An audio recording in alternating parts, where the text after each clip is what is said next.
Hello guys, welcome back to my YouTube channel. तो आज की इस वीडियो में मैं आप लोगों के लिए आरआरबी ग्रुप डी के लिए मोस्ट इम्पोर्टेंट जीके, जीएस और साइंस के क्वेश्चन लेके आया हूं, जो कि आपके एग्ज़ाम के लिए मोस्ट इम्पोर्टेंट है। ये सारे क्वेश्चन प्रीवियस ईयर क्वेश्चन है, तो इसलिए आप लोगों के लिए वीडियो काफ़ी इम्पोर्टेंट है। तो इसलिए आप लोग इस वीडियो को स्किप ना करें, इस वीडियो को एक मरतबा एंड तक ज़रूर देखें। तो हमारा पहला क्वेश्चन हो जाएगा, भारत में किस तारीख को वर्ष का सबसे छोटा दिन माना जाता है? तो भारत में किस तारीख को वर्ष का सबसे छोटा दिन माना जाता है? तो वो माना जाता है 22 दिसंबर को। ऑप्शन नंबर सी हमारा करेक्ट आंसर हो जाएगा। तो नेक्स्ट क्वेश्चन हो जाएगा हमारा, सुशासन दिवस भारत में कब मनाया जाता है?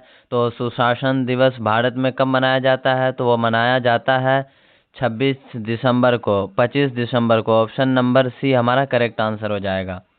तो नेक्स्ट क्वेश्चन हो जाएगा हमारा, भारत में निम्नलिखित में से किसे स्थानीय स्वशासन का जनक, father of local self government कहा जाता है?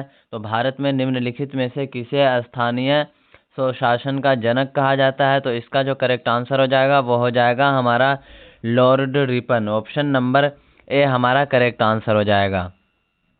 ऑप्शन नंबर ए हमारा करेक्ट आंसर हो जाएगा। तो नेक्स्ट क्वेश्चन हो जाएगा हमारा, भारत ने किस देश के साथ बरहोस मिसाइल समेत अन्य रक्षा उपकरणों की आपूर्ति हेतु समझौता किया है? तो भारत ने किस देश के साथ बरहोस मिसाइल समेत अन्य रक्षा उपकरणों की आपूर्ति हेतु समझौता किया है? तो इसका करेक्ट आंसर हो जाएगा हमारा फिलीपींस के साथ। ऑप्शन नंबर सी हमारा करेक्ट आंसर हो जाएगा। तो ऑप्शन नंबर सी जो है वो करेक्ट आंसर हो जाएगा। तो नेक्स्ट क्वेश्चन हो जाएगा हमारा, तो भारत सरकार द्वारा किस ग्रामीण आवास योजना को पुनर्संरचित करके प्रधानमंत्री ग्रामीण आवास योजना का सृजन किया गया? तो इसका जो करेक्ट आंसर हो जाएगा वो हो जाएगा हमारा इंदिरा आवास योजना। ऑप्शन नंबर सी हमारा करेक्ट आंसर हो जाएगा। तो नेक्स्ट क्वेश्चन हो जाएगा हमारा, केंद्रीय मंत्रिमंडल ने भारत और किस देश के बीच 2021 में प्रवास एवं आवागमन संबंधी समझौता ज्ञापन को मंजूरी दे दी है? तो इसका जो करेक्ट आंसर हो जाएगा वो हो जाएगा हमारा ब्रिटेन। ऑप्शन नंबर ए हमारा करेक्ट आंसर हो जाएगा। तो नेक्स्ट क्वेश्चन हो जाएगा हमारा, हरित क्रांति निम्नलिखित में से किससे संबंधित है? तो हरित क्रांति जो निम्नलिखित में से संबंधित है वो हो जाएगा हमारा खाद्य और अनाज उत्पादन से। ऑप्शन नंबर सी हमारा करेक्ट आंसर हो जाएगा।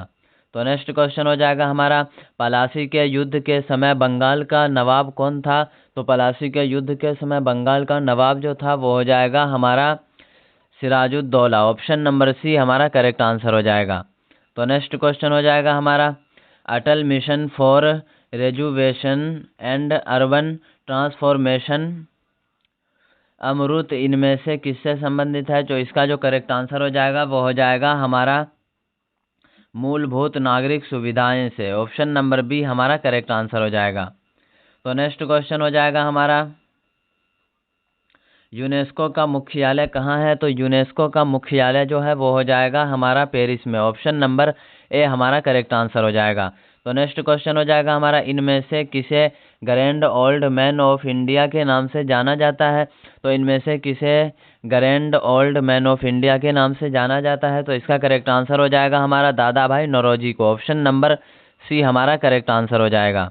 तो नेक्स्ट क्वेश्चन हो जाएगा हमारा, सीधी कार्रवाई दिवस डायरेक्ट एक्शन डे की घोषणा किसने की थी? तो सीधी कार्यवाही दिवस की घोषणा जो की थी वो की थी मोहम्मद अली जिन्ना ने। ऑप्शन नंबर ए हमारा करेक्ट आंसर हो जाएगा।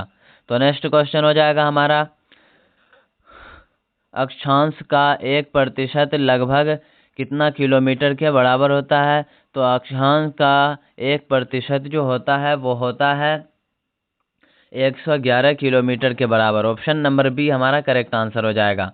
तो नेक्स्ट क्वेश्चन हो जाएगा हमारा, निम्न में से किस देश की सेना ने फरवरी 2021 में तख्ता पलट कर 1 साल के लिए देश में इमरजेंसी घोषित कर दी है? तो निम्नलिखित में से किस देश की सेना ने फरवरी 2021 में तख्ता पलटकर 1 साल के लिए देश में इमरजेंसी घोषित कर दी है? तो इसका जो करेक्ट आंसर हो जाएगा वो हो जाएगा हमारा म्यांमार के। ऑप्शन नंबर बी हमारा करेक्ट आंसर हो जाएगा। तो नेक्स्ट क्वेश्चन हो जाएगा हमारा 2021 को किस राज्य के मुख्यमंत्री ने हर घर पानी हर घर सफाई मिशन लॉन्च किया है? तो इसका जो करेक्ट आंसर हो जाएगा वो हो जाएगा हमारा पंजाब के। ऑप्शन नंबर सी हमारा करेक्ट आंसर हो जाएगा। तो नेक्स्ट क्वेश्चन हो जाएगा हमारा विश्व शरणार्थी दिवस वर्ल्ड रेफ्यूजी डे निम्न में से किस दिन मनाया जाता है? तो विश्व शरणार्थी दिवस निम्न में से किस दिन मनाया जाता है? तो इसका जो करेक्ट आंसर हो जाएगा वो हो जाएगा हमारा 20 जून को। ऑप्शन नंबर सी हमारा करेक्ट आंसर हो जाएगा।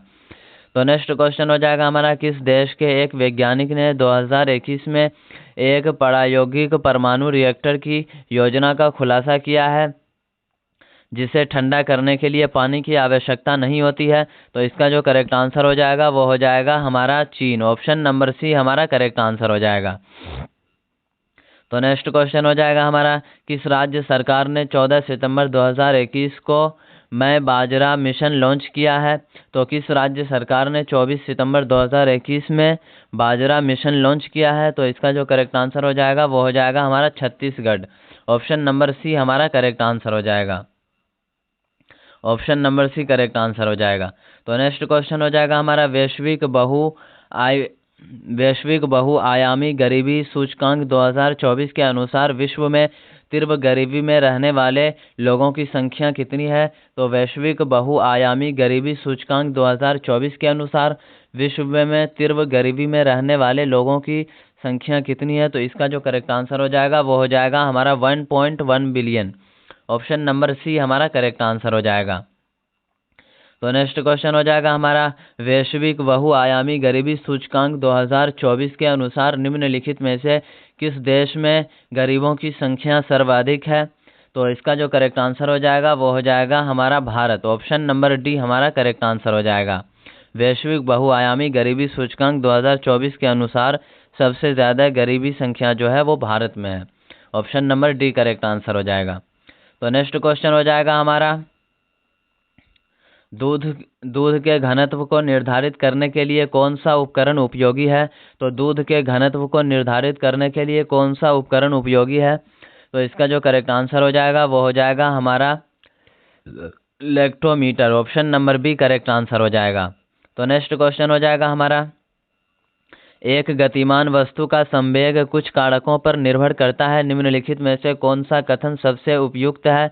तो एक गतिमान वस्तु का संवेग कुछ कारकों पर निर्भर करता है, निम्नलिखित में से कौन सा कथन सबसे उपयुक्त है? तो इसका जो करेक्ट आंसर हो जाएगा वो हो जाएगा हमारा गतिमान वस्तु का संवेग उसके द्रव्यमान और वेग पर निर्भर करता है।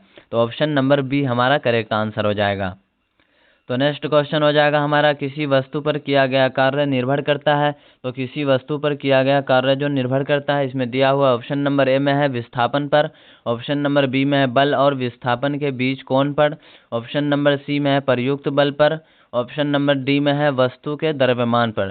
तो इनमें से क्या सही है? तो इसका जो करेक्ट आंसर हो जाएगा वो हो जाएगा हमारा ए, बी और सी, यानी तीनों सही है। ऑप्शन नंबर डी हमारा करेक्ट आंसर हो जाएगा। तो नेक्स्ट क्वेश्चन हो जाएगा हमारा तुलनात्मक रूप से ऊष्मा के कुचालक होते हैं। तो तुलनात्मक रूप से ऊष्मा के कुचालक जो होते हैं वो होते हैं पीबी और एचजी। ऑप्शन नंबर ए हमारा करेक्ट आंसर हो जाएगा। तो नेक्स्ट क्वेश्चन हो जाएगा हमारा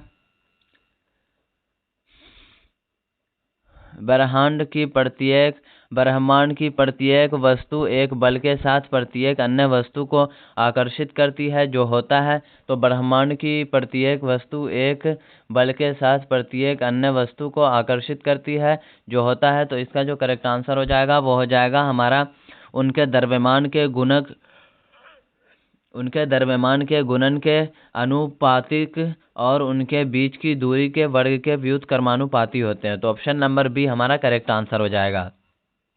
तो नेक्स्ट क्वेश्चन हो जाएगा हमारा यदि कोई वस्तु 5 सेंटीमीटर वक्रता की त्रिज्या वाले उत्तल दर्पण से 10 सेंटीमीटर दूर रखी गई है तो इसका आवर्धन कितना होगा? तो इसका जो करेक्ट आंसर हो जाएगा वो हो जाएगा हमारा 0.3। ऑप्शन नंबर बी हमारा करेक्ट आंसर हो जाएगा। तो नेक्स्ट क्वेश्चन हो जाएगा हमारा इलेक्ट्रॉन की खोज किसने की थी? तो इलेक्ट्रॉन की जो खोज की थी वो की थी जे थॉमसन ने। ऑप्शन नंबर बी हमारा करेक्ट आंसर हो जाएगा।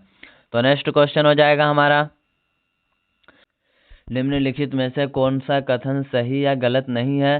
तो ऑप्शन नंबर ए में दिया हुआ है, एक अम्ल जो पूरी तरह से आयनों से आयनित हो जाता है वो H+ आयनों की बड़ी मात्रा में उत्पादन करता है, जैसे HCl, H2SO4, HNO3।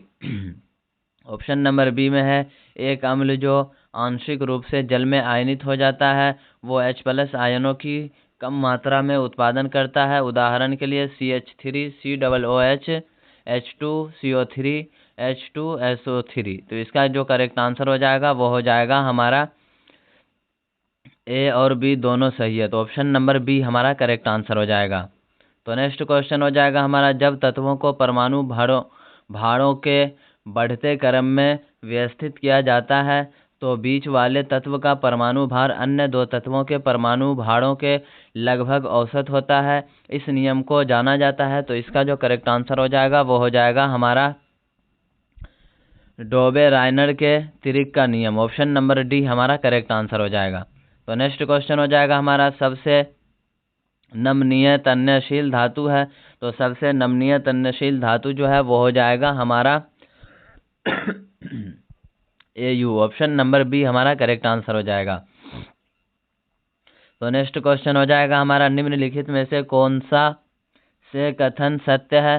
तो ऑप्शन नंबर ए में है, उत्कर्मणीय अभिक्रिया, जब वसा और तेल का ऑक्सीकरण होता है तो उनमें उत्कर्मणीय अभिक्रिया होती है और उनकी गंध और स्वाद बदल जाते हैं। तो ऑप्शन नंबर बी में है, यदि किसी अभिक्रियाशील धातु के पृष्ठ पर हवा, पानी या उसके आसपास के अन्य पदार्थों का प्रभाव पड़ता है तो इसे संक्षारित होना कहा जाता है। तो इसका जो करेक्ट आंसर हो जाएगा वो हो जाएगा हमारा ऑप्शन नंबर ए, केवल बी सत्य है। तो ऑप्शन नंबर ए हमारा करेक्ट आंसर हो जाएगा। तो नेक्स्ट क्वेश्चन हो जाएगा हमारा, धातु ठंडे जल के साथ तीव्रता से अभिक्रिया करती है।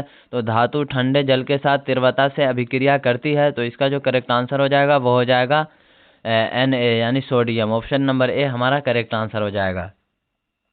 तो नेक्स्ट क्वेश्चन हो जाएगा हमारा, अमोनियम सल्फेट का रासायनिक सूत्र है। तो अमोनियम सल्फेट का रासायनिक सूत्र जो है वो हो जाएगा हमारा NH4 2SO4। Option number B हमारा करेक्ट आंसर हो जाएगा।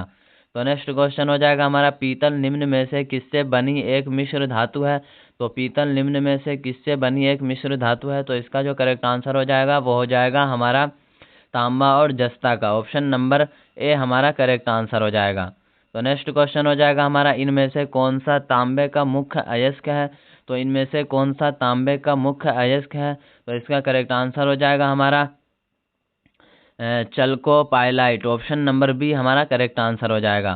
तो नेक्स्ट क्वेश्चन हो जाएगा हमारा, एल्केन संतृप्त हाइड्रोकार्बन होते हैं जिनमें दो कार्बन परमाणुओं के बीच एकल बंध पाया जाता है जिनका सामान्य सूत्र होता है। तो इसका जो करेक्ट आंसर हो जाएगा वो हो जाएगा CnH2n+2। ऑप्शन नंबर ए हमारा करेक्ट आंसर हो जाएगा। तो नेक्स्ट क्वेश्चन हो जाएगा हमारा,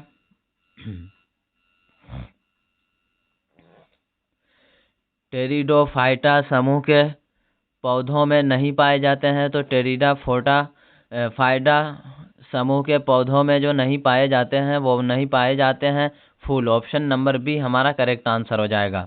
तो नेक्स्ट क्वेश्चन हो जाएगा हमारा, शरीर के किस भाग से पित्त रस बाइल जूस का उत्पादन होता है। तो शरीर के किस भाग से पित्त रस बाइल जूस का उत्पादन होता है। तो इसका करेक्ट आंसर हो जाएगा हमारा यकृत से। ऑप्शन नंबर डी हमारा करेक्ट आंसर हो जाएगा। तो नेक्स्ट क्वेश्चन हो जाएगा हमारा, निम्न में से कौन सा विटामिन यकृत से संचित किया जा सकता है। तो निम्नलिखित में से कौन सा विटामिन है जो यकृत में संचित किया जा सकता है। तो इसका करेक्ट आंसर हो जाएगा हमारा vitamin A. Option number A हमारा करेक्ट आंसर हो जाएगा। तो नेक्स्ट क्वेश्चन हो जाएगा हमारा, किसके इलाज में कीमोथेरेपी का उपयोग किया जाता है। तो किसके इलाज में कीमोथेरेपी का उपयोग किया जाता है। तो इसका जो करेक्ट आंसर हो जाएगा वो हो जाएगा हमारा कैंसर। ऑप्शन नंबर ए हमारा करेक्ट आंसर हो जाएगा। तो नेक्स्ट क्वेश्चन हो जाएगा हमारा, जंतु विज्ञान की किस शाखा का मानव जाति के समाज शास्त्र के अध्ययन से गहरा संबंध है तो जंतु विज्ञान के किस शाखा का मानव जाति के समाज शास्त्र के अध्ययन से गहरा संबंध है? तो इसका जो करेक्ट आंसर हो जाएगा वो हो जाएगा हमारा एंथ्रोपोलॉजी। ऑप्शन नंबर डी हमारा करेक्ट आंसर हो जाएगा। तो नेक्स्ट क्वेश्चन हो जाएगा हमारा, एक कोशिका साइटोप्लाज्म किस झिल्ली से जुड़ी रहती है वो है? तो इसका जो करेक्ट आंसर हो जाएगा वो हो जाएगा हमारा प्लाज्मा झिल्ली। ऑप्शन नंबर बी हमारा करेक्ट आंसर हो जाएगा। तो नेक्स्ट क्वेश्चन हो जाएगा हमारा, जंगलों के संरक्षण और नए पेड़ों के रोपण हेतु लोगों में जागरूकता पैदा करने के लिए वर्ष 1950 में ...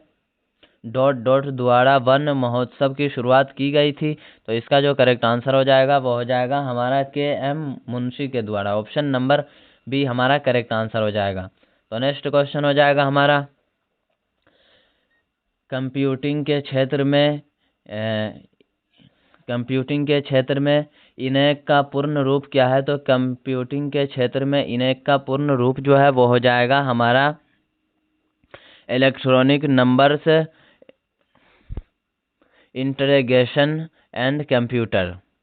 तो ऑप्शन नंबर बी जो है वो करेक्ट आंसर हो जाएगा।